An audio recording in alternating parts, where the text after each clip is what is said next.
Well, how are you, everybody? After a long time, because of your course final examination, we had a long gap here with the students of 1920 session of the HSC examiners of Bangladesh Agriculture University College.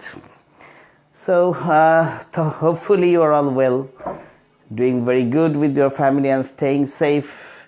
And also I'm alerting you to be a more safe position because the outbreak of winter season now out there. So you should be aware of the COVID-19 virus according to the instruction of the government. And as your educational institutions are not now in business, so you have to stay home, maintain some sort of social distance, wearing masks like this. Okay.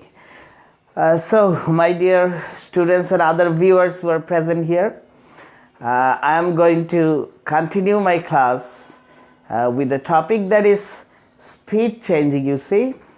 All right. And hopefully we had another class before your course final exam on speech changing, which in another word we can say narration. Okay. And can you remember what was there, what we have done on that class?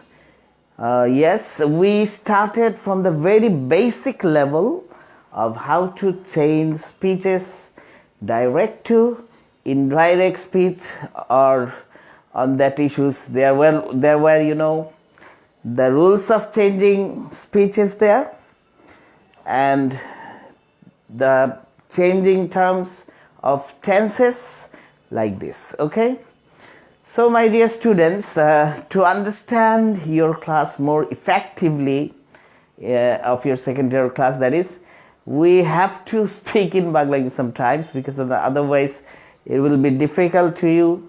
For come on with us and just get involved in your grammatical topics. So let's move to our mother tongue now.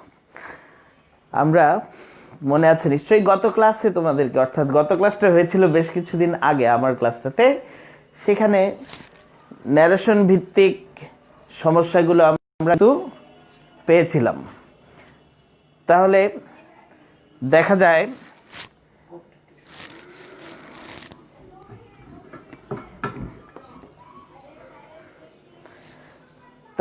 যাচ্ছে যে এই যে narration ভিত্তিক প্রবলেমগুলো আমরা পেয়েছিলাম, মনে আছে? আমি তোমাদের শিখেছিলাম যে ইনভার্টেড কমার ভিতরের অংশটার নাম কি, বাইরের অংশটার নাম কি, এরকম তোমাদেরকে আমি শিখিয়েছিলাম কিভাবে একটা ডাইরেক্ট স্পিচকে ইনডাইরেক্ট স্পিচে রূপান্তর করার জন্য কিছু বেসিক নিয়ম ছিল, সেগুলো আমরা পড়েছিলাম। ভিতরের পার্সনগুলো কিভাবে চেঞ্জ করা হয় সেটাও আমরা শিখেছিলাম। এবং আরেকটি জায়গায় আমরা দেখছিলাম, সেটা হচ্ছে টেন্স চেঞ্জিংয়ের ক্ষেত্রে কোনটার পরে কি হবে সেটি, আর কিছু শব্দ ছিল যেমন নাও থাকলে দেন হচ্ছে, এরকম মনে আছে নিশ্চয়ই তোমাদের ক্লাসটা। যাই হোক, আমি সেই ক্লাসের রিপিটেশনে আবার যাচ্ছি, জাস্ট একটু স্মরণ করে দিলাম হোয়াট উই হ্যাভ ডান দেয়ার। কিন্তু আজকে আমরা ন্যারেশন চেঞ্জিং বা স্পিচ চেঞ্জিংয়ের একটা সেন্টেন্স রিলেটেড ফর্মগুলোতে যাব। গত ক্লাসে আমরা অ্যাসার্টিভ সেন্টেন্সের অংশগুলো দেখেছি। আজকের ক্লাসের পরবর্তী যে বাক্যগুলো আছে, অর্থাৎ ইম্পারেটিভ, অর্থাৎ অবজেক্টিভ, অর্থাৎ আরও বাক্য আছে তোমার এক্সক্লেমেটরি, এই বাক্যগুলোকে ডাইরেক্ট থেকে ইনডাইরেক্ট করতে কী ধরনের সমস্যাগুলো আসে সেটা আমরা সুন্দর করে পড়বো এবং বুঝবো। কারণ আমি বলেছি প্যাসেজ ন্যারেশন যখন আমরা করতে যাব, এইগুলোই কিন্তু একসাথে সবগুলো কম্পাইল হয়ে একটা প্যাসেজ গঠন করবে। তাই আমি বেসিক জায়গাগুলো থেকে শুরু করেছি। জেনারেল ন্যারেশনগুলো আলোচনা শেষ হলে আমি তোমাদের প্যাসেজ ন্যারেশনের আলোচনায় নিয়ে যাব। ওইখানে কিছু তখন আলাদা ব্যাপার থাকবে, তখন সব মিলিয়ে তুমি একটা সুন্দর প্যাসেজ ন্যারেশন গোছাতে কিন্তু পারবে, কোনো সমস্যা হবে না।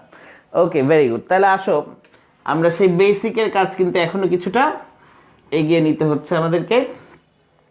সবাই একটু খেয়াল করি, আজকে আমরা যেই বিষয়ের ন্যারেশন পড়ব সেটা হচ্ছে প্রথমে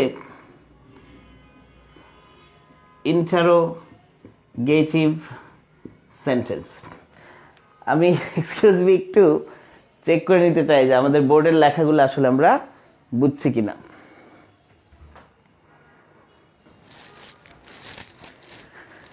ওকে, ইটস ডান ওয়েল। তাহলে ইন্টারোগেটিভ সেন্টেন্স বলতে আমরা কাদেরকে বুঝছি? যে সকল বাক্য দিয়ে বা সেন্টেন্স দিয়ে আমরা কি করি? কোশ্চেন করি।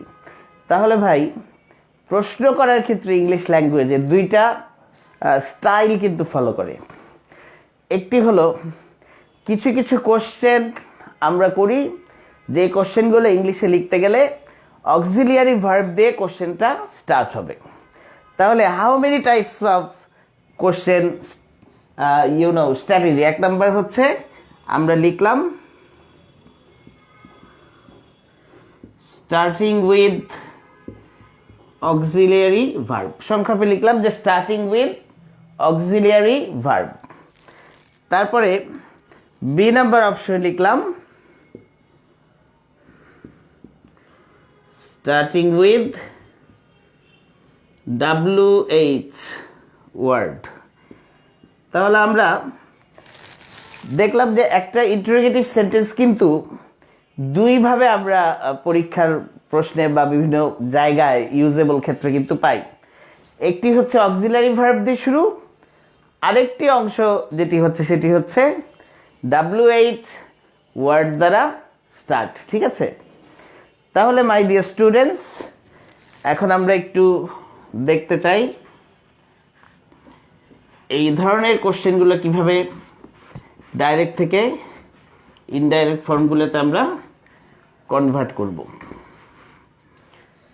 তাহলে আমরা কিছু প্রসিডিউর লিখে নিব যে একটা ইন্টারোগেটিভ সেন্টেন্সকে ডাইরেক্ট থেকে ইনডাইরেক্ট করার ক্ষেত্রে আমরা কোন স্টেপসগুলো বেসিক্যালি ফলো করতে চাই। তাহলে এ নাম্বারে আমরা লিখলাম সেটি হলো সেইডের পরিবর্তে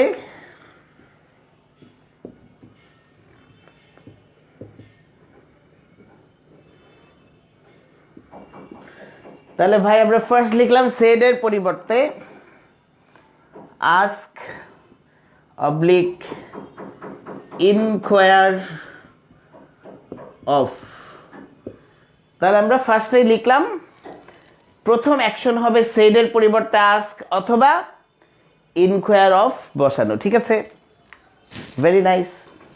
তাহলে দ্বিতীয় ক্ষেত্রে আমরা লিখতে পারি ইনভার্টেড কমার স্থলে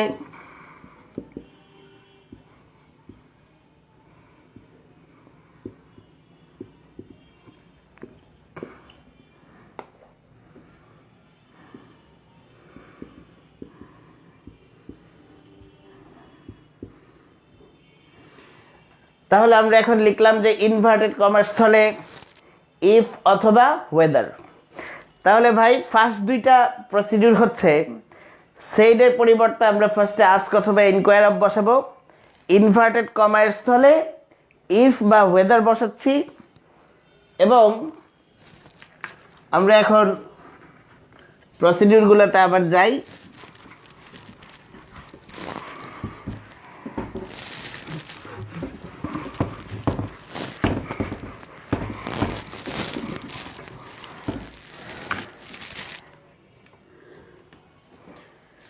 ওকে, তাহলে আমরা সি নাম্বার প্রসিডিউরটা যদি লিখি, ইন্টারোগেটিভ যে সেন্টেন্সটা থাকবে সেটি অ্যাসার্টিভ সেন্টেন্সে আমাদেরকে রূপান্তর করতে হবে। শর্টকাট লিখলাম এবং ডিতে একটি কথা লিখলাম WH ওয়ার্ড থাকলে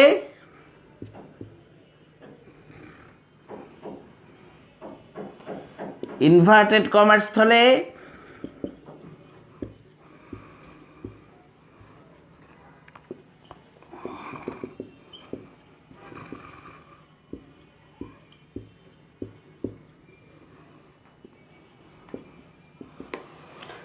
আচ্ছা, তাহলে ইন্টারোগেটিভ সেন্টেন্সটাকে অ্যাসার্টিভ ফর্মে আমরা নিয়ে যাব। WH ওয়ার্ড যদি থাকে তাহলে ইনভার্টেড কমার স্থলে সেই WH ওয়ার্ডটি আমরা বসাবো। ঠিক আছে? বাই দ্য ওয়ে, আমরা এখন এই যে কোশ্চেনগুলো লিখছি এই কোশ্চেনগুলো এখন আমরা বা এই যে কন্ডিশনগুলো লিখেছি এগুলো আমরা এখন অ্যাপ্লিকেশনের মধ্যে যেতে চাই। ওকে, তাহলে আসা যাক, what will be hour application. সবাই আবার একটু স্মরণ করো তো, একটা প্রশ্নবোধক বাক্যকে যখন আমরা ডাইরেক্ট থেকে ইনডাইরেক্ট করতে যাব, ফার্স্ট স্টেপ কী হবে? সেইডের পরিবর্তে আমরা আস্ক অথবা ইনকোয়ার অফ বসাতে পারি, ওয়ান টু নো বসাতে পারি, আমরা সব লিখে দেয়, দুইটার মধ্যে আমরা লিখলাম। এরপর আমরা কি করব? ইনভার্টেড কমা উঠাই দিয়ে আগের ক্ষেত্রগুলোতে আমরা কি দেখেছি? দ্যাট বসেছিল, কিন্তু যখনই প্রশ্নবোধক বাক্য হবে তখন ইনভার্টেড কমার স্থলে আমরা কি দিব? ইফ অথবা ওয়েদার, যেটা আমাদের খুশি। আর তারপরে ইন্টারোগেটিভ সেন্টেন্সটা কিন্তু অ্যাসার্টিভ সেন্টেন্সে রূপান্তরিত হবে। এবং সর্বশেষ যেটি বলা হয়েছে সেটি হলো, আমরা যদি কোনো একটি interrogative sentence WH word starting পাই, তখন ইনভার্টেড কমার স্থলে আমরা ইফ বা ওয়েদার না বসিয়ে সেই WH ওয়ার্ডটাকেই সেট করব। So let's write an example now. চলো উদাহরণ লিখে আমরা জিনিসটা বুঝি। আমরা লিখলাম,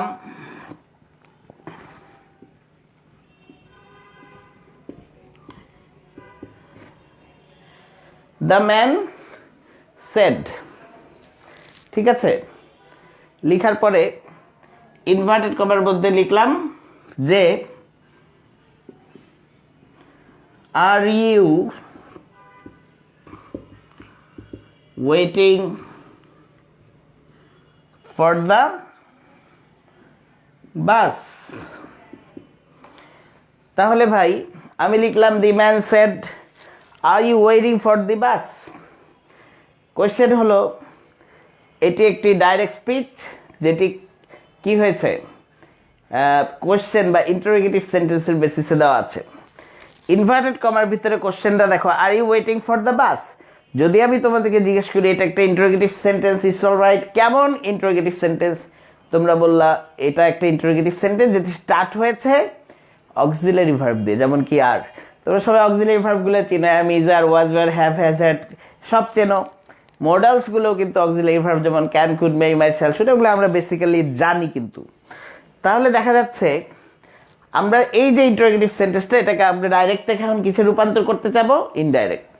তাহলে ফার্স্ট কাজ কি দেখো, তোমরা কিন্তু বলতে পারবা যে প্রথম কাজটা আমরা এখানে যেটি করছি সেটি হচ্ছে সেইডটাকে উঠাই দিয়ে আমরা তার স্থলে কি বসাই দিচ্ছি? আস্কড। ইচ্ছা করলে ইনকোয়ার্ড অফ বসাতে পারতাম, ইচ্ছা করলে কিন্তু ওয়ান্টেড টু ডু এই কথাটাও কিন্তু আমরা বসাতে পারি। এখন দেখো আমাদের নেক্সট অ্যাকশন কিন্তু আমরা নর্মালি যেটা করি, ইনভার্টেড কমাটাকে আমরা উঠিয়ে দেব, তাই না?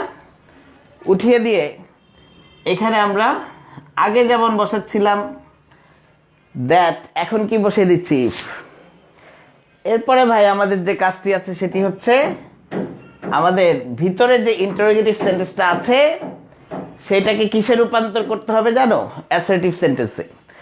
আর তোমাদের একটা সহজ কথা বলি, যে কোনো ইন্টারোগেটিভ সেন্টেন্সকে যখন তুমি অ্যাসার্টিভ সেন্টেন্সে রূপান্তর করতে যাবে, জাস্ট সাবজেক্টটা, ওই বাক্যের সাবজেক্টটাকে সামনে এনে বসাবে, আর সব কিছু পিছনে অটোমেটিক রয়ে যাবে। যেমন আমরা দেখো প্রশ্ন ছিল are you waiting for the bus, আমরা শুধু এই বাক্যের সাবজেক্টটাকে ইউ, সেটাকে অ্যাসার্টিভ করার সময় কি করলাম?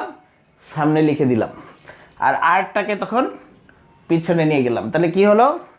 You are waiting for the bus. এখন এটা যেহেতু অ্যাসার্টিভে রূপান্তর হয়েছে সেহেতু এটা এখন ফুল স্টপ চিহ্নে আসবে। তবে একটা বিষয় খেয়াল রাখবা যে আমরা কিন্তু এই যে ভিতরে এখানে যদি সেট থাকে ইনভার্টেড করার ভিতরে আমাদের কিন্তু টেন্সও পরিবর্তন করতে হবে।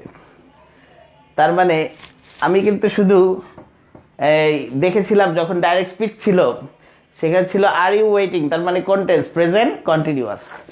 আর আমরা টেন্স পরিবর্তনের নিয়ম থেকে জানি যে প্রেজেন্ট কন্টিনিউয়াস টেন্সের পরিবর্তন ডাইরেক্ট থেকে ইনডাইরেক্টে কি হয়, কোথায় চলে যায়? পাস্ট কন্টিনিউয়াস টেন্সে। গত ক্লাসেই কিন্তু এই টেন্সের নিয়মগুলো আমরা পড়েছিলাম। তাহলে দেখো এটা কিন্তু একটা ইনডাইরেক্ট স্পিচে এখন রূপান্তরিত হলো। The man asked if you were waiting for the বাস।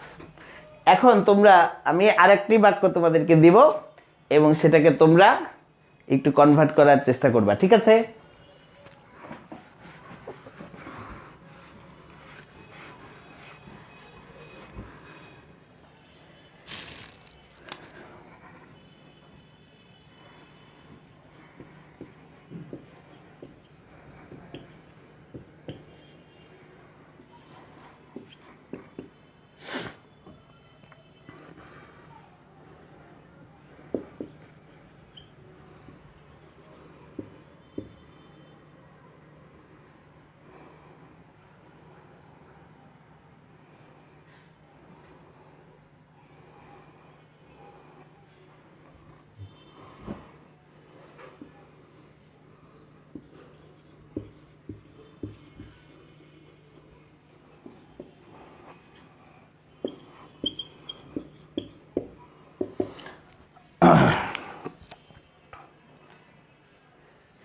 আচ্ছা দেখো, এখন আমরা যেখানে দেখতে পাচ্ছি আগের সেন্টেন্সে তোমরা চেঞ্জ করেছো, যেখানে ভিতরে ইউ ছিল সেটা কিন্তু ইউই রয়ে গেছিল। কেন জানো? কারণ ওই যে পার্সন পরিবর্তন আমরা দেখেছিলাম, ফার্স্ট পার্সন চেঞ্জ হয় কি সাবজেক্ট অনুযায়ী, সেকেন্ড পার্সন চেঞ্জ হয় বাইরেটার অবজেক্ট অনুযায়ী, থার্ড পার্সনের কিন্তু পরিবর্তন হয় না। The boy said to me, এখন আমি এটা লিখেছি একটা direct speech. Has he open the door, সে কি ডোরটা খুলতে পেরেছিল? তাহলে এটাকে তোমরা ইনডাইরেক্টে কনভার্ট করতে পারবে না? চলো একটু আমরা সবাই মিলে ট্রাই করি। The boy said to me, আমরা যখন এটাকে প্রশ্নবোধক বাক্য হিসেবে পেলাম তখন আমরা কি করছি তোমরাই বলো এখন। দি বয় কি লিখবো? তোমরা বলছো আস্কড। একটা বিষয় গত ক্লাসের রুলে ছিল, যখন সেডের পরিবর্তে অন্য কোনো ভার্ব ব্যবহার হয় তখন কিন্তু আমরা ওই সেডের পরে যে টুটা আছে সেটা নিব না, অর্থাৎ সরাসরি এই প্রশ্নটা দি বয় আস্কড মি এ পর্যন্ত আসলো, ঠিক আছে? এখন দেখো, হ্যাজ হি ওপেন দ্য ডোর, এটাকে আমরা ইনডাইরেক্ট করতে চাচ্ছি, কিন্তু সেক্ষেত্রে আগে আমাদের কাজ কি হবে? ইন্টারোগেটিভ বাক্যটাকে অ্যাসার্টিভ বাক্যে রূপান্তর করা, কিন্তু তার আগে আমরা ইনভার্টেড কমার্স স্থলে ইফ বা ওয়েদার যে কোনো একটা দিয়ে নিলাম। তাহলে হ্যাজ হি ওপেন দ্য ডোর, এটাকে অ্যাসার্টিভ কি করলে কি হবে? খালি হিটাকে সামনে আনো ভাই, তাহলে হি হ্যাজ ওপেন দ্য ডোর, তাহলে এটা অ্যাসার্টিভ হয়ে গেল, ঠিক আছে? তাহলে হি যেহেতু থার্ড পার্সন, তার কিন্তু কোনো পরিবর্তন ডাইরেক্ট থেকে ইনডাইরেক্ট আসবে না। আমরা গত ক্লাসে দেখছি থার্ড পার্সন ভিতরে থাকলে তার কোনো পরিবর্তন হয় না। এবং দেখো, হি হ্যাজ ওপেন দ্য ডোর, এটা আসলে কোন টেন্স? Present perfect. এবং আমরা জানি ন্যাশনাল নিয়ম অনুযায়ী যদি বাক্যে প্রেজেন্ট পারফেক্ট থাকে সেটা ইনডাইরেক্ট হওয়ার সময় কি হয়ে যাবে? Past perfect. ভেরি গুড, মনে আছে তোমাদের। তাহলে আমরা হি হ্যাজ ওপেন না লিখে এখন লিখলাম হি হ্যাড ওপেন দ্য ডোর। এবং অবশ্যই যখন অ্যাসার্টিভ হয়ে যাবে লাস্টে কিন্তু আমাদের একটা ফুল স্টপ দিয়ে দিতে হবে, ঠিক আছে? তাহলে একটা জিনিস কিন্তু খেয়াল করবা যে ইন্টারোগেটিভ সেন্টেন্স হোক আর যেটাই হোক, ভিতরে পরিবর্তনের সময় পার্সনের পরিবর্তন, টেন্সের পরিবর্তন, এগুলো আগের রুলস অনুযায়ী যেগুলো গত ক্লাসে পড়েছিলাম সেই অনুযায়ী কিন্তু হবে। আর বাকি শুধু বাড়তি কি থাকতেছে, যেমন আস্ক বসানো, ইফ বসানো, এই ইন্টারোগেটিভ সেন্টেন্সটাকে অ্যাসার্টিভে কনভার্ট করা, এইটুকু আমাদের এডিশনাল কাজ হচ্ছে, ঠিক আছে? আরেকটা জিনিস খেয়াল করবা, এটা কিন্তু ভুল করি আমরা অনেক সময়, ইন্টারোগেটিভ সেন্টেন্সের শেষে প্রশ্নবোধক চিহ্ন কিন্তু ছিল, তাই না ভাই? কিন্তু যখন আমরা এটাকে অ্যাসার্টিভ করে ফেলবো ওই প্রশ্নবোধক চিহ্নটা কিন্তু আর বহাল রাখা যাবে না, সেখানে কিন্তু ফুল স্টপ দিয়ে দিতে হবে। Very good.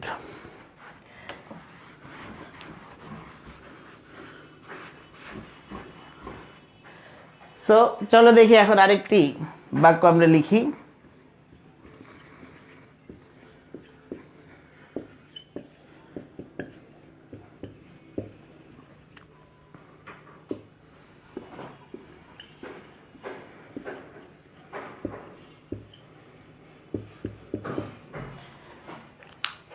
So, my dear students, দেখো তো, the boy said to me, who are you? এবং আমরা কিন্তু দেখতে পাচ্ছি এখানে একটি ইন্টারোগেটিভ সেন্টেন্স কিন্তু দেওয়া আছে ডাইরেক্ট স্পিচে।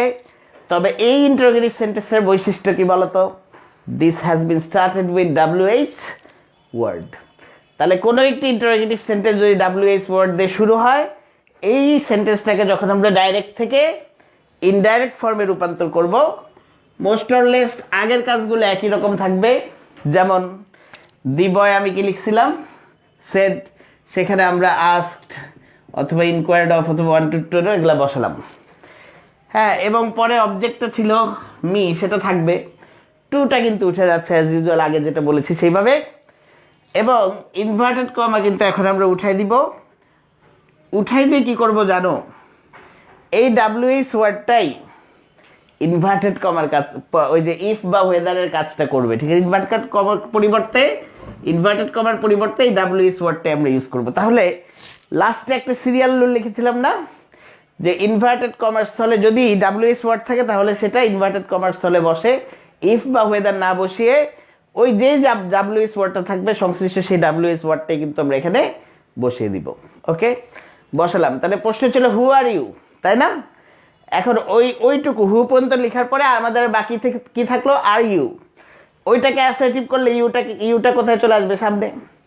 তাহলে দেখো ইউটা যদি সামনে আসে, ইউটা কাকে ধরতেছে, মিকে, তাহলে সেটা কি হয়ে যাচ্ছে, হু আই। দেখছো মিটা, মানে আসলে আমরা কি করি জানো, সেকেন্ড পার্সন যদি থাকে অর্থাৎ ইউ ছিল ওখানে, সেটা বাইরেরটার অবজেক্টকে ধরে, বুঝতে পেরেছো? তাহলে সেই অনুযায়ী এখানে কি হলো, হু আই। এবং আর ইউ ছিল, আমি এখন লিখবেলা ইউটাকে সামনে না আই করে দিলাম, আর আরটাকে কি করে দিলাম, ওয়াজ। কারণ প্রেজেন্ট ইনডেফিনিট পাস্ট ইনডেফিনিট টেন্সে রূপান্তরিত হলো।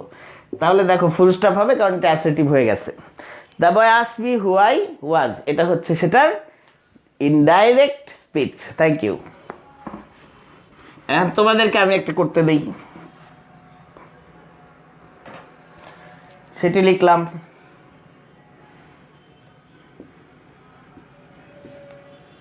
The man said to me,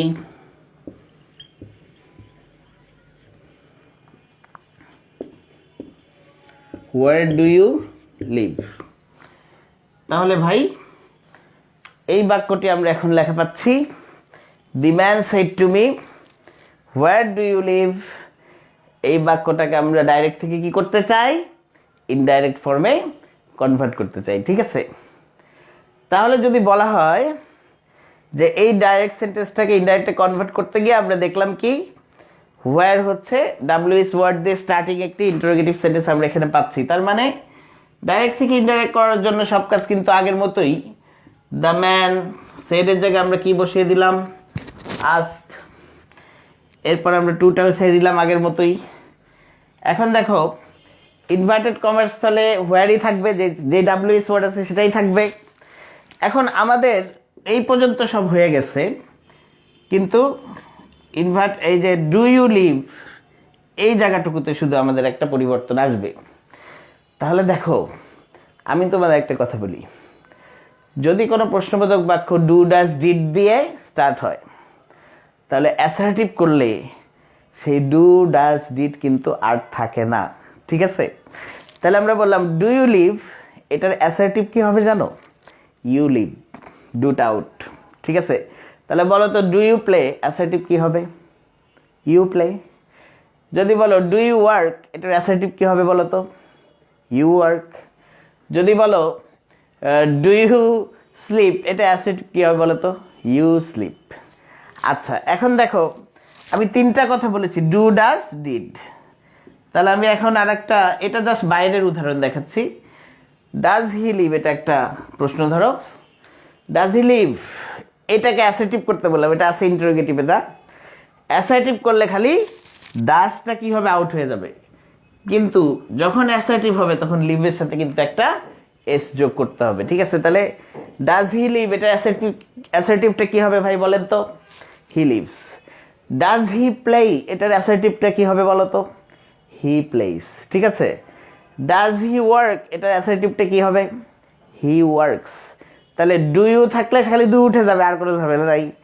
does থাকলে শুধু একটু ঝামেলা, যখন আমরা অ্যাসার্টিভ করব মেন ভার্বের সাথে এস বা ইস যোগ করতে হয়। ঠিক আছে, আবার কোশ্চেনটা যদি এইভাবে হয় যে ডিড হি লিভ, মনে করো কোশ্চেন করছে ডিড হি লিভ, তখন আমরা কি করব জানো, অ্যাসার্টিভ করার সময় ডিডটা উঠাই দিব এবং মেইন যে ভার্ব তার সাথে একটা ডি যোগ করতে হবে। অর্থাৎ আমরা কিন্তু ডিড উঠে গেলে বাক্যের মেইন ভার্বটাকে পাস্ট ফর্মে কিন্তু লিখতে হয়। তাহলে বলেন তো, ডিড হি লিভ, এটা অ্যাসার্টিভ হয়েছে he lived. Did he play, এটা অ্যাসার্টিভ কি হবে, হি প্লেড। তাহলে আমি যে কথাটা বলছিলাম সেটা আমরা একটু খেয়াল করি। ডু ডাজ ডিড দিয়ে যদি কোনো বাক্য থাকে তাহলে সেটাকে অ্যাসার্টিভ করতে হলে ডু ডাজ ডিড কিন্তু আর সেই বাক্যে ফিরে আসে না। তাহলে আমাদের কোশ্চেনটা ছিল দি ম্যান আস্কড মি, হোয়ার কিন্তু ইনভার্টেড কমার্স স্থলে বসছে ডাব্লিউএইচ ওয়ার্ড হিসেবে। তারপরে আমরা ডু ইউ লিভ বাকি পেয়েছি, এটাকে অ্যাসার্টিভ করলে আমাদের কি থাকে বলো তো, ইউ লিভ। এখন দেখো ইউটা বাইরের অবজেক্ট মিকে ধরে পরিবর্তন হয়ে যাচ্ছে আইতে, এবং লিভটা ভার্ব, তার মানে দেখো ডাইরেক্ট স্পিচে যদি প্রেজেন্ট ইনডেফিনিট থাকে, ইনডাইরেক্টে সেটি পাস্ট ইনডেফিনিট টেন্সে কিন্তু রূপান্তরিত হচ্ছে। তাহলে টোটাল ইনডাইরেক্ট স্পিচটা কি দাঁড়ালো আমাদের বলো তো, the man asked me where I lived. ঠিক আছে, তাহলে দেখো মাই ডিয়ার স্টুডেন্টস, আমরা মোটামুটি এটা একটু বুঝতে পারতেছি। ঠিক আছে,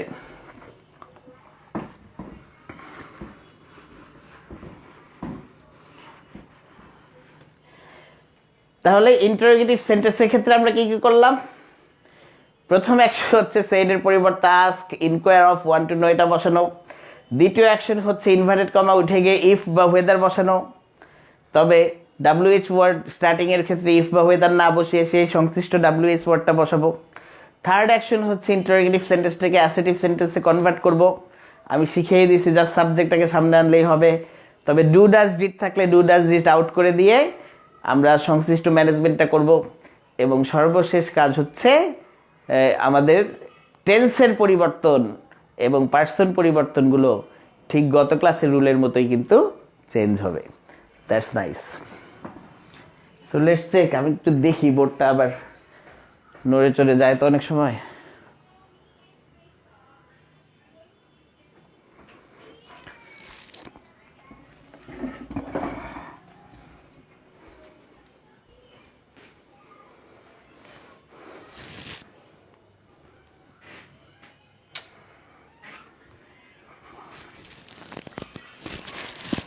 thank you for your cooperation. আমরা এখন মনে হয় ঠিক মতোই দেখতে পাচ্ছি। তাহলে দেখো, এখন আমরা চলে যাব ইম্পারেটিভ সেন্টেন্স।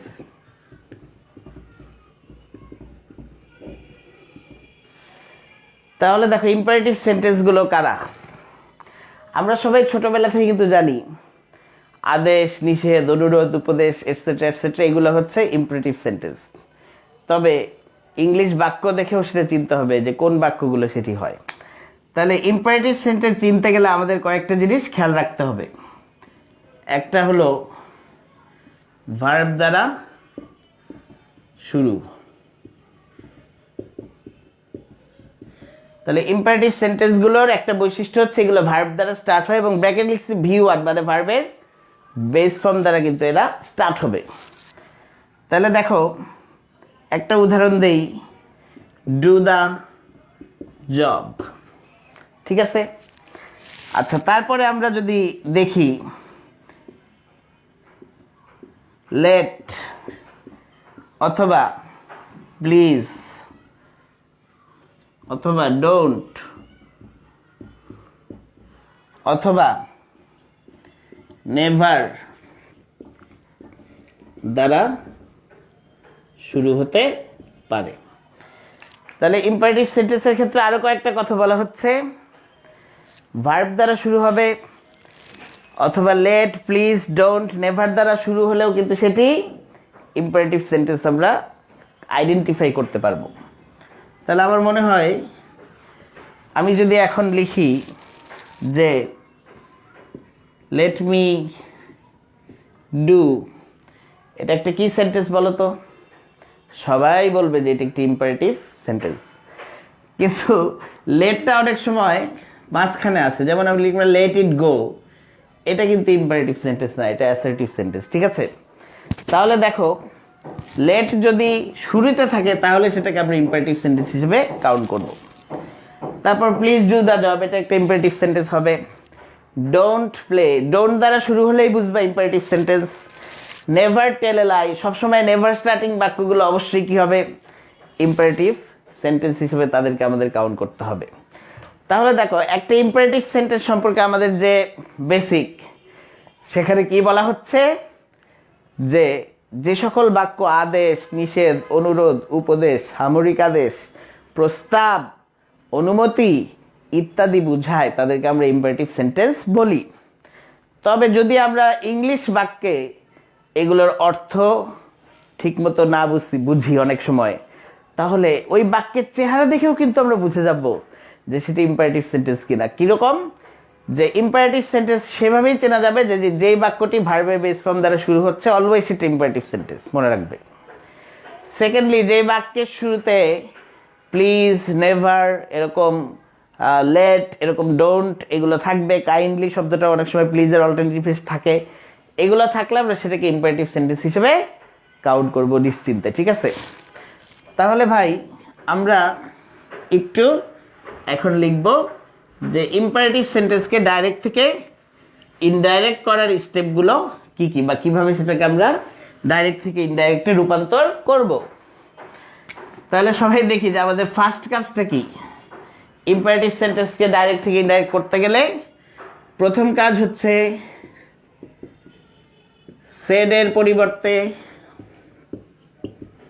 অর্থাৎ আমাদের রিপোর্টিং ভার্ব যেটা সেড, তার পরিবর্তে আমরা কি দিব, যদি আদেশ বোঝায় তাহলে আমরা কি ইউজ করব, অর্ডার। যদি অনুরোধ বোঝায় তাহলে আমরা কি ইউজ করব, রিকোয়েস্ট। ঠিক আছে, যদি এরকম কোনো উপদেশ বোঝায় তাহলে আমরা কি ইউজ করব, অ্যাডভাইস। ঠিক আছে, যদি কোনো সামরিক আদেশ আমরা সেখানে পেয়ে থাকি সেখানে আমরা কি ইউজ করব, কমান্ড। তো এরকম ডট ডট অ্যাকর্ডিং টু আমরা যেই ধরনের সেন্স ইউজ করব সেটা এখানে বসাতে পারি। তবে এখানে অর দিয়ে একটি কথা লিখলাম, যদি তোমরা ইম্পারেটিভ সেন্টেন্স পড়ে বুঝতে না পারো আদেশ, নিষেধ, অনুরোধ, উপদেশ কোনটা আমি বসাতে চাই, বুঝতেছি যে I am not going to the sense of the sentence, সেন্সটা আমাদের ক্লিয়ার না, তখন আমরা সেডের পরিবর্তে ওই অর্ডার, রিকোয়েস্ট, অ্যাডভাইস, কমান্ড কোনোটাই না বসিয়ে শুধুমাত্র টোল্ডও কিন্তু বসাতে পারি। তাহলে যদি আমরা বুঝি যে আদেশ বুঝাচ্ছে সেক্ষেত্রে টোল বসাইলেও কিন্তু অসুবিধা নাই, আবার না বুঝলেও যদি টোল বাজাও তাও অসুবিধা। তার মানে এইগুলো সেডের পরিবর্তে ইম্পারেটিভ সেন্টেন্সে টেল ভার্বটা ইউজ করা যায়, যেহেতু সেট বলেছি তাহলে টোল্ড হয়ে যায় আর কি। ঠিক আছে, তাহলে এটা হচ্ছে যদি তোমাদের ইন কেস কনফিউশন হয় যে বাক্যে আসলে কোন সেন্সে বাক্যটা হচ্ছে, তাহলে তার অল্টারনেটিভ হিসেবে যে কোনো ক্ষেত্রে ইম্পারেটিভ সেন্টেন্স আমরা টোল ব্যবহার করলেও কিন্তু বাক্যটা হয়ে যায়। ঠিক আছে, তো থ্যাংক ইউ ভেরি মাচ। এখন দেখি আমরা ফার্স্ট কথা বলছি, বি নাম্বার সেগমেন্টে কি হবে জানো, তাহলে ইনভার্টেড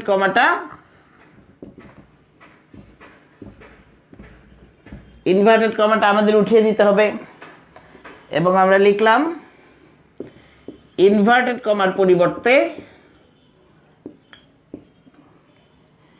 টু বসবে। তাহলে সেকেন্ড যে অ্যাকশনটা হবে ইনভার্টেড কমা উঠাই দিয়ে তার পরিবর্তে টু বসাইতে হবে, এবং তারপরে অ্যাকশন হচ্ছে বাকি অংশ ঠিক থাকবে। তাহলে নেক্সট অপশন হচ্ছে বাকি অংশটা বেসিক্যালি আমরা চেঞ্জ করব না, তবে এখানে লিখব ডোন্ট বা নেভার থাকলে টু এর পূর্বে নট বসবে। মনে রাখবা যদি ইম্পারেটিভ সেন্টেন্সে কোনো ডোন্ট বা নেভার খুঁজে পাওয়া যায় তখন আমরা টু এর পূর্বে কি বসাবো, একটা নট দিতে হবে। ঠিক আছে, আরেকটা বিষয় বলি, যে সেটি হলো ই নাম্বারে ফরবিড ব্যবহার করলে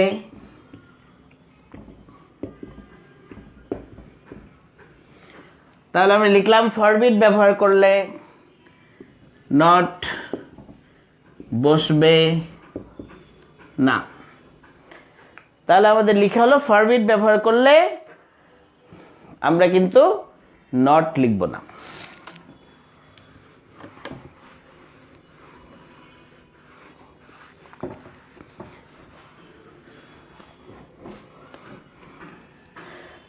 তাহলে মাই ডিয়ার স্টুডেন্টস, এখন বলো ইম্পারেটিভ সেন্টেন্স কারা? আমরা চিনেছি। ইম্পারেটিভ সেন্টেন্সে ডাইরেক্ট থেকে ইনডাইরেক্ট করার মানে স্টেপসগুলো কি? আমরা যদি বলি ফার্স্টে কি বলবা, সেডের পরিবর্তে অর্ডার, রিকোয়েস্ট, কমান্ড, যা সাজেস্ট এগুলো বসাও, সমস্যা নাই। কিন্তু আমরা যদি সেটি না বুঝি টোল দিলেও চলবে। ইনভার্টেড কমা উঠাই দিয়ে আগে বিভিন্ন কিছু দিচ্ছে, এখন কি দিতে হবে? টু। বাকি অংশ কিন্তু আমরা কোনো পরিবর্তনে নিয়ে আসবো না। এবং সর্বশেষ বলা হয়েছে যদি কোনো ইম্পারেটিভ সেন্টেন্স ডোন্ট বা নেভার দিয়ে স্টার্ট হয়, তাহলে সেই সেন্টেন্সটাকে আমাদের কি করতে হবে? ডোন্ট বা নেভার ব্যবহার করলে টু এর আগে একটা নট দিতে হবে। এবং সর্বশেষে লিখেছি যদি আমরা ফরবিট ইউজ করি তাহলে টু এর আগে সেই নটটা আমরা দিব না। Very nice. তাহলে আসো দেখি আমরা এক্সাম্পলে যাই। এখানে লিখলাম হি সেড টু মি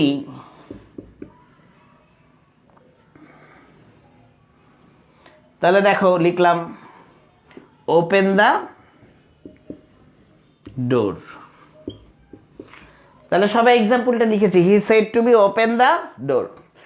আমাদের কাজটা কি হচ্ছে বলেন তো ভাই? দেখলাম যে এটি একটি ওপেন দ্য ডোর, এটি একটি ইম্পারেটিভ সেন্টেন্স। কিভাবে বুঝলাম? ভার্বের বেস ফর্ম দিয়ে কিন্তু স্টার্ট হয়েছে। এখন আদেশ, নিষেধ, অনুরোধ এটা কিন্তু আমরা বুঝতে পারবো, কারণ প্যাসেজ নারেশন যখন থাকবে তখন কিন্তু বোঝা যাবে আসলে এই ওপেন দ্য ডোর কোন সেন্সে আসছে। আদেশ, নিষেধ, অনুরোধ, উপদেশ সেটা কিন্তু প্যাসেজ নারেশনে বোঝা যায়।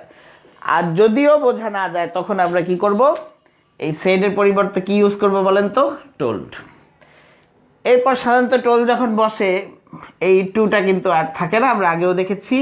তাহলে সেই মিটা আমরা লিখলাম। এরপরে ইনভার্টেড কমা উঠাই দিই ইম্পারেটিভ সেন্টেন্সের ক্ষেত্রে আমাদেরকে কি বসাইতে বলা হয়েছে? টু। এবং টু এর পরে বাকি অংশ যেভাবে আছে ঠিক সেইভাবে আমরা কিন্তু লিখে দিব। দেখো এটা সি নাম্বার যে প্রসিডিউর সে পর্যন্ত কিন্তু এটা আছে, ঠিক আছে? তাহলে দেখো আমরা এখন আরেকটি এক্সাম্পলে যেতে পারি।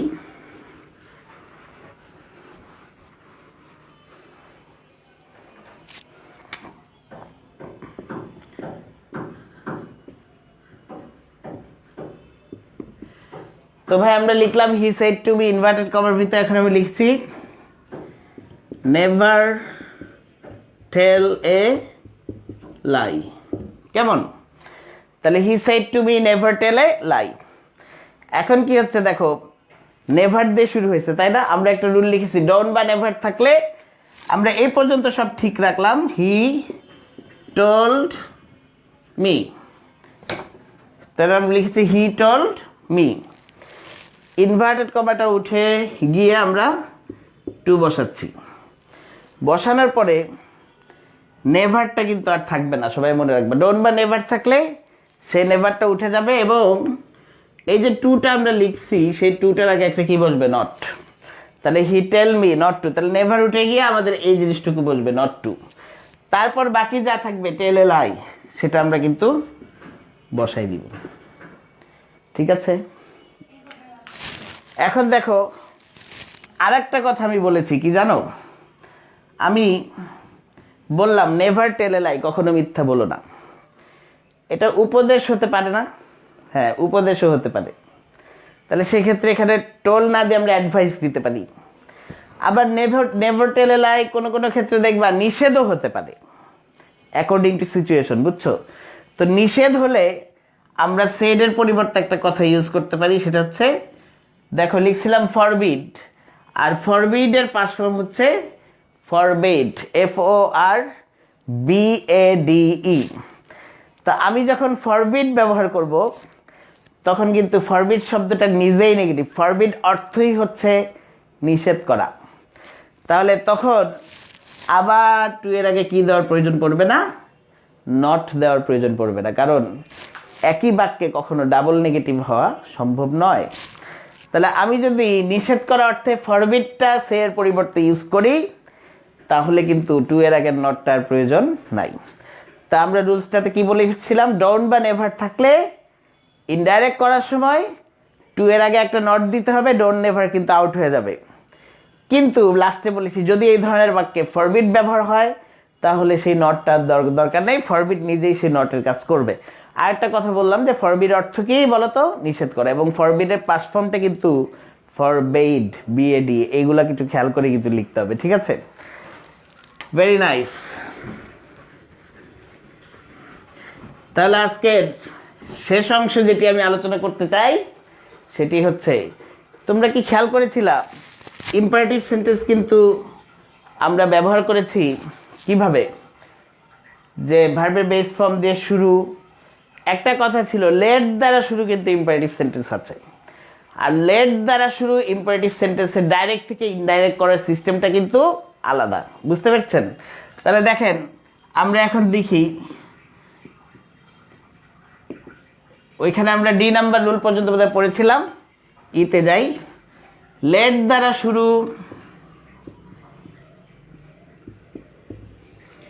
ইম্পারেটিভ সেন্টেন্স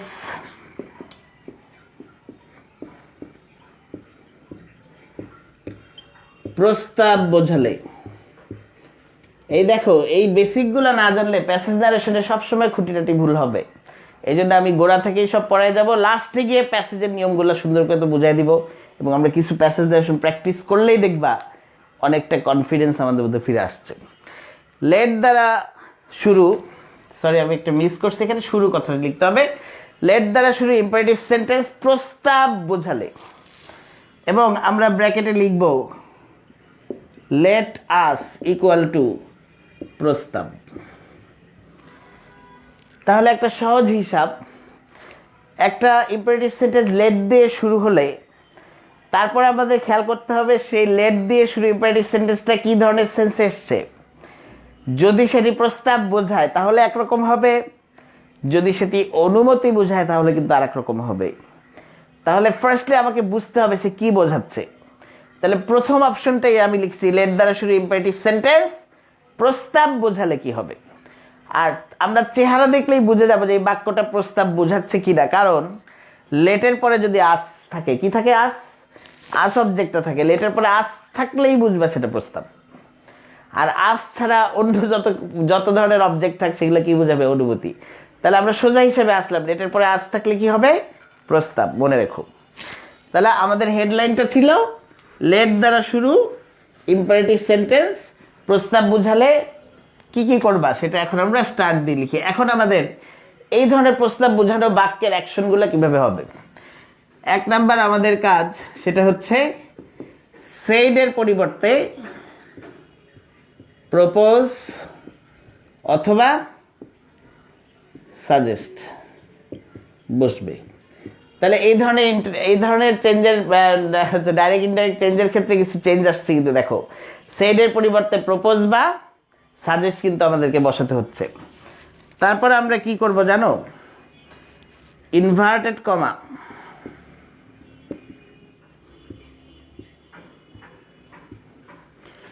ইনভার্টেড কমা এর স্থলে আমরা দ্যাট বসাবো। দেখো ইম্পারেটিভ সেন্টেন্স কিন্তু আগেরগুলো একটু অন্যরকম ছিল, কিন্তু লেট দিয়ে শুরু হলে তার স্টাইলটা কিন্তু আর এক রকম। ইনভার্টেড কমার স্থলে আমরা কি বসাবো, দ্যাট বসাবো, ঠিক আছে? তারপরে আমাদের অ্যাকশন হচ্ছে লেট উঠে যাবে, লেটটার থাকবে না, লেট উঠে যাবে, এবং পরের ভার্বের পূর্বে শুড বসবে। তাহলে লাস্ট অপশন লিখছি লেট উঠে যাবে এবং পরের ভার্বের পূর্বে শুড বসবে। তাহলে আমি আবার বলি, লেট দ্বারা শুরু ইম্পারেটিভ সেন্টেন্স যদি প্রস্তাব বোঝায় তাহলে সেই ক্ষেত্রে আমরা কি করব, প্রস্তাব কিভাবে বুঝবো যে লেটের পরে আস আছে। তাহলে ফার্স্ট কাজ হচ্ছে সেড এর পরিবর্তে প্রপোজ অথবা সাজেস্ট বসানো। সেকেন্ড কাজ হচ্ছে ইনভার্টেড কমা উঠাই দিয়ে সেখানে দ্যাট বসাবে। এবং থার্ড কাজ হচ্ছে লেটটা উঠে যাবে এবং লেটের পরের ওই অংশে যে ভার্বটা থাকবে তার আগে একটা শুড বসিয়ে সেটাকে ম্যানেজ করতে হবে। আসো যাই, আমরা এখন একটা এক্সাম্পল কভার করব।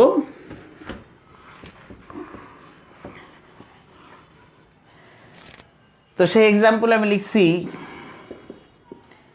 হি সেড টু মি। তাহলে এখন লিখলাম লেট আস প্লে। তাহলে এই বাক্যটা আমরা লিখেছি হি said to me let us play বা লেটস প্লে। মানে এখন তোমাদের কাছে আমার প্রশ্ন, এই বাক্যটা কি দিয়ে শুরু হয়েছে? লেট দিয়ে। তারপরের প্রশ্ন, এই বাক্যটা লেট দিয়ে শুরু হলে ভালো কথা, কোন ধরনের সেন্স আসছে তোমরা বলবা। প্রস্তাব কিভাবে বললো সেটা হলো লেটের পরে কি আছে? আস আছে, এটা দেখে। এখন আমরা চেঞ্জ করা শুরু করব। আমাদের ফার্স্ট কাজ হচ্ছে, মনে আছে, সেইডের পরিবর্তে আমরা কি বসাই দিব? প্রপোজ অথবা সাজেস্ট, যেটা খুশি। তবে যেহেতু সেইড আছে, এটা পাস্ট ফর্ম, মানে এখানে যা তার পরিবর্তে যা বসাবে সেটাও কিন্তু অবশ্যই পাস্ট ফর্ম হবে। এরপরে আমাদের কাজ হচ্ছে, এইখানে আমরা মি দিলাম, টুটা উঠে গেল এবং ইনভার্টেড কমার্স তাহলে আমরা কি বসাবো? দ্যাট। ইম্পারেটিভ সেন্টেন্সে এটা কিন্তু আমরা দেখলাম এতক্ষণ। লেট আস প্লে, আমরা কিন্তু লেটটা আউট করে দিচ্ছি, ঠিক আছে। এখন আস আছে, আসটা যেহেতু ফার্স্ট পার্সন, তাই না ভাই? তাহলে সেই ফার্স্ট পার্সনের ক্ষেত্রে আমরা কি অনুযায়ী চেঞ্জ করব? সাবজেক্ট অনুযায়ী। তাহলে এরপরে আমাদের সাবজেক্টের জায়গায় হি, কিন্তু আসটা তো আসলে প্লুরাল, সেজন্য আমরা কি লিখলাম? দেই। তার মানে পার্সন পরিবর্তনটা আগের নিয়ম অনুযায়ী হলো। আস যেহেতু ফার্স্ট পার্সন, এটা সাবজেক্টকে ধরেছে, কিন্তু এটা যেহেতু প্লুরাল, হি এর প্লুরাল রূপটা আমাদেরকে লিখতে হলো দেই। তারপরে আমরা কি করছি ভাই বলেন তো? এই যে লেট উঠে গেছে, আজটাকে দেই বানাই দিছি, পরের ভার্বটাকে প্লে, তার পূর্বে একটা শুড বসাই দিলেই কিন্তু আমাদের এখন এটা কনভার্সন হয়ে গেল। তাই লিখলাম he proposed me that they should play, ঠিক আছে। অথবা অনেক ক্ষেত্রে প্রস্তাবের ক্ষেত্রে আমরা কিন্তু সাবজেক্ট অনুযায়ী দেখা যায় উইও কিন্তু পাবো, ঠিক আছে। এখন এটা যেহেতু থার্ড পার্সন ছিল, এখানে যদি আই থাকতো তাহলে আমরা বলতাম উই শুড প্লে, ঠিক আছে। আচ্ছা, এখন আসেন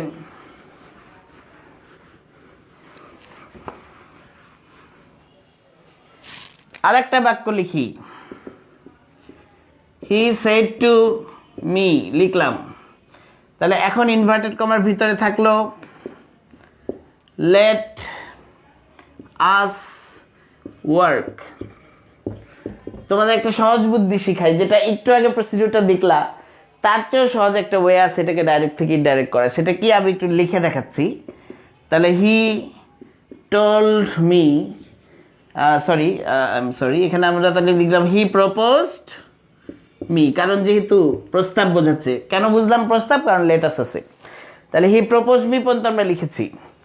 এরপরে ইনভার্টেড কমার ভিতরে আমরা উঠাই দিয়ে আমরা একটা টু দিব, তারপর লেট থেকে শুরু করে পরের অবজেক্ট পর্যন্ত কেটে দিব। তাহলে লাস্ট ওয়ার্ক। এটা আরেকটা নিয়ম। নিয়মটা কি? সেড লেটাস থাকলে আমরা সেডের পরিবর্তে প্রপোজ বা সাজেস্ট বসাবো। তারপরে কি করব জানো? ইনভার্টেড কমার্স তাহলে কি দিব? টু, ওই যে আগের নিয়ম অনুসারে, বুঝতে পেরেছ? এবং টু এর পরে লেট থেকে শুরু করে অবজেক্ট পর্যন্ত পুরোটুকু কেটে দিয়ে বাকিটা এটার সাথে আমরা বসিয়ে দেব, ঠিক আছে। এটাও কিন্তু একটা স্ট্র্যাটেজি, লেট যুক্ত ইম্পারেটিভ সেন্টেন্সকে ডাইরেক্ট থেকে ইনডাইরেক্ট করা, যেগুলো প্রস্তাব বোঝায়। তাহলে এটা দুইটা স্ট্র্যাটেজি আমরা শিখলাম। একটা স্ট্র্যাটেজি তো তিনটা স্টেপ দেখলা একটু আগে, আর এই স্ট্র্যাটেজিটা শুধুমাত্র একটু চেঞ্জ আসছে, যেটা হচ্ছে আমরা ইনভার্টেড কমার্স স্থলে টু বসিয়েছি এবং তারপরে সব কেটে দিয়ে শুধু ভার্বটা সেই টু এর পরে লিখে দিয়েছি, ঠিক আছে। তাহলে লেটাস দিয়ে শুরু হলে এই দুইটা নিয়মের বা এই দুইটা স্টাইলের যে কোনোটা দিয়ে তুমি কিন্তু ডাইরেক্ট থেকে ইনডাইরেক্টে কনভার্ট করতে পারো, কোনো অসুবিধা নেই, ঠিক আছে। আচ্ছা, আসো এখন আমরা লেটের শেষ অংশটা দেখি। সেটি হলো, এটা দেখলে আমাদের শেষ হবে আজকের অংশটা। তাহলে দেখো, এখন আমরা নাম্বার অপশনে এফ নাম্বার অপশনে লিখলাম লেট দ্বারা শুরু ইম্পারেটিভ সেন্টেন্স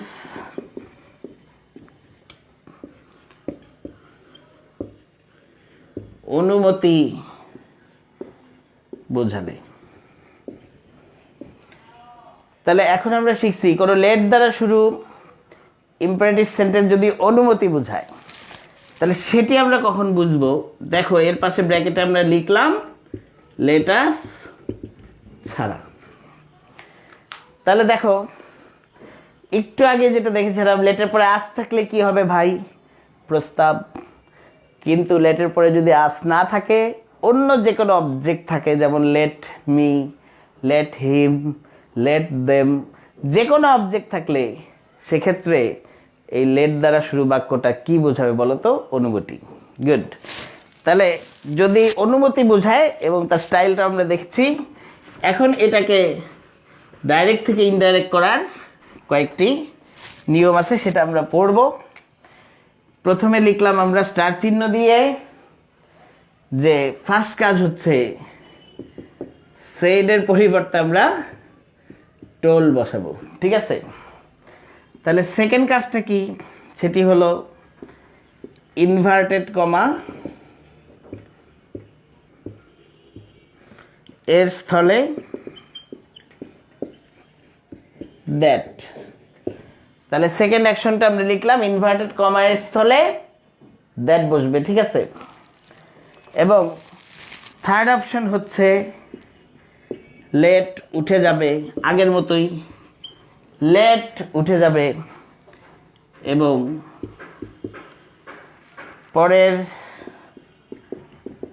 ভার্ব এর পূর্বে, তাহলে আমরা লিখছি লেট উঠে যাবে এবং পরের যে ভার্ব থাকবে তার পূর্বে কি করব আমরা, এই সেন্টেন্সটা একটু উপরে লিখতেছি, তার পূর্বে মাইট অথবা might be allowed to। তাহলে আমরা লিখলাম যে পরের ভার্বের পূর্বে মাইট অথবা might be allowed to বসবে। তাহলে দেখা যাচ্ছে লেট দ্বারা শুরু ইম্পারেটিভ সেন্টেন্স যদি অনুমতি বোঝায়, অনুমতিটা আমরা কখন কনফার্ম হব, যে আমরা দেখব লেটের পরে আস নাই, অন্য কোনো অবজেক্ট আছে। তাহলে আস না থেকে let him, let me, let them যাই থাকুক না কেন, সেটা সবগুলোই কি অনুমতির সেন্সে চলে যাবে। তখন আমাকে কাজ কি কি করতে হবে মনে পড়তেছে? সেডের পরিবর্তে দ্যাট, ফার্স্ট কাজ। সেকেন্ড কাজ হচ্ছে ইনভার্টেড কমাটা উঠে যাবে, সেই জায়গায় সরি আমি বলছি সেডের পরিবর্তে টোল্ড, রাইট। এবং ইনভার্টেড কমার স্থলে আমরা দ্যাট বসাবো এবং লাস্টে লেটটা উঠে যাবে এবং পরের যে লেটের পরে যে ভার্ব থাকবে তার আগে মাইট অথবা মাইট বি অ্যালাউড টু আমরা বসাবো, ঠিক আছে? Thank you. তাহলে আমরা একটা এক্সাম্পলের মাধ্যমে এই জিনিসগুলো আজকে প্রুফ করে দিই, ঠিক আছে? তাহলে এখন আসো আমরা সুন্দর একটা এক্সাম্পল লিখলাম দি বয় said to me let me go out। তাহলে সবাই দেখতে পাচ্ছি এখানে কিন্তু আমরা একটি ডাইরেক্ট স্পিচ লিখেছি, দি বয় said to me let me go out। এখন বলো এই ডাইরেক্ট স্পিচটা কি ধরনের বাক্য আছে ভিতরে? Imperative sentence.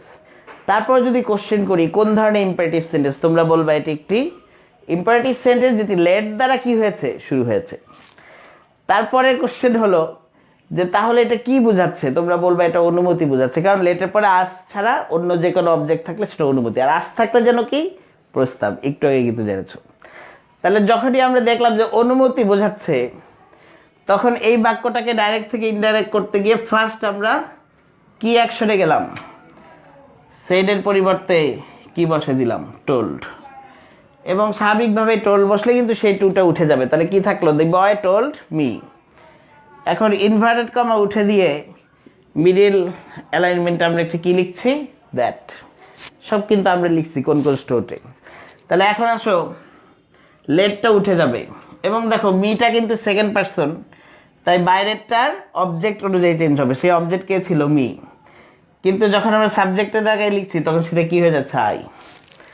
তাহলে এবং তারপরে কিন্তু আমরা এই দ্বিতীয় যে ভার্বটা আছে তার আগে মাইট বসাবো, অথবা মাইট যদি আমরা না বসাই সেই ক্ষেত্রে মাইট বি অ্যালাউড টুও কিন্তু বসানো যায়। তো অত বড়টা শান্ত আমরা ইউজ করি না, সেজন্য মাইটটা আমরা ইউজ করলাম। তাহলে the boy told me that I might go out, এটা হয়ে গেল কি ডাইরেক্ট থেকে indirect.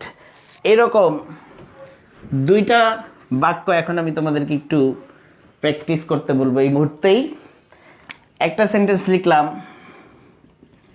He said to me, inverted কমার মধ্যে লিখলাম let us enjoy the picnic,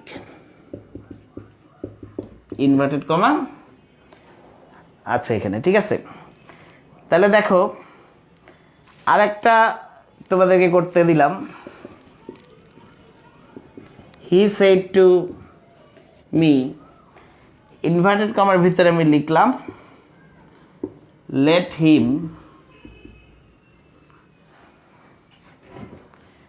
him do the job. তাহলে ভাই আমি কিন্তু দুটি বাক্য এখন লিখছি, হি said to me let us enjoy the picnic, আরেকটা লিখলাম হি said to me let him do the job. তোমাদেরকে ভালো হলো এই দুইটা বাক্যকে ডাইরেক্ট থেকে ইনডাইরেক্ট স্পিচে কনভার্ট করো। তাহলে কোশ্চেন হলো এই দুইটা বাক্যই কিন্তু ইম্পারেটিভ এবং এগুলো লেট দিয়ে স্টার্টেড। তাহলে বলো তো কোন বাক্যটা এখানে প্রস্তাব বোঝাচ্ছে, রাইট, লেট আস, ওকে। আর ওর মধ্যে বোঝাচ্ছে কোনটা, লেট হিম। তাহলে ডাইরেক্ট থেকে ইনডাইরেক্ট এখন তোমরা নিজেরা এই দুইটাকে পরিবর্তন করো, এবং পরিবর্তন করাটা বাসায় তোমরা প্র্যাকটিস করতে পারো এটাকে, ঠিক আছে। এখন এরকম আরও কিছু প্র্যাকটিস আমি দেব যখন আমাদের ন্যারেশন ফুললি শেষ হয়ে যাবে। সো মাই ডিয়ার স্টুডেন্টস, আজকের ক্লাসে আমরা কি কি করলাম মনে পড়তেছে না? ইন্টারোগেটিভ সেন্টেন্সের ডাইরেক্ট থেকে ইনডাইরেক্ট পরিবর্তন, ইম্পারেটিভ সেন্টেন্সের ডাইরেক্ট থেকে ইনডাইরেক্টে পরিবর্তন, ঠিক আছে। তো পরবর্তী ক্লাস নাম্বার 4-এ আমরা অপটেটিভ এবং এক্সক্লেমেটরি সেন্টেন্সের চেঞ্জিংগুলো দেখব, এবং তারপর প্যাসেজ ন্যারেশনের জন্য কিছু বিশেষ নিয়ম আছে, সেই নিয়মগুলো পড়ে তারপর আমরা 5টা 10টা প্যাসেজ ন্যারেশন এখানে একটু প্র্যাকটিস করে দেখবে যে তখন তোমার অনেক মজা লাগবে, you will feel more momentum then, ঠিক আছে। এবং আমি সেই পর্যন্ত তোমাদের সবাইকে ভালো থাকতে বলবো, সুস্থ থাকতে বলবো, এবং তোমাদেরকে যা পড়ানো হয় এই অনলাইনে যেভাবে একটু একটু করে আমরা পড়াচ্ছি এই জিনিসগুলোকে তোমরা বেশি গুরুত্ব দাও। কারণ আমরা এখন যেহেতু তোমরা ফার্স্ট ইয়ার পরীক্ষা দিয়ে ফেলেছো, সেকেন্ড ইয়ারের গ্রামাটিক্যাল অপশন সবগুলো আমরা এখন এই লকডাউনের মধ্যে যদি শেষ করতে পারি তাহলে কিন্তু তোমরা অনেকখানি এগিয়ে গেলে। তারপর কলেজ খুললে আমরা ফার্স্ট পেপারে অংশগুলো আবার দেখালাম, এক্সট্রা যে রাইটিং পার্টগুলো আছে সেগুলোর জন্য কিছু ক্লাস নিলাম, তাহলে দেখবো অনেকটা কাভার হয়ে গেছে। তবে 12টি গ্রামার পার্ট যদি আমরা আগে আলোচনা করে শেষ করে দিতে পারি তাহলে তোমরা অনেক পার্সেন্টেজে কিন্তু এগিয়ে গেলা, এবং লকডাউনের মধ্যে সেটাই আমাদের প্ল্যান বা পরিকল্পনা। Okay, so time come to take say goodbye to you, and this is all for your English class today. Thank you very much. Have a nice time, everybody.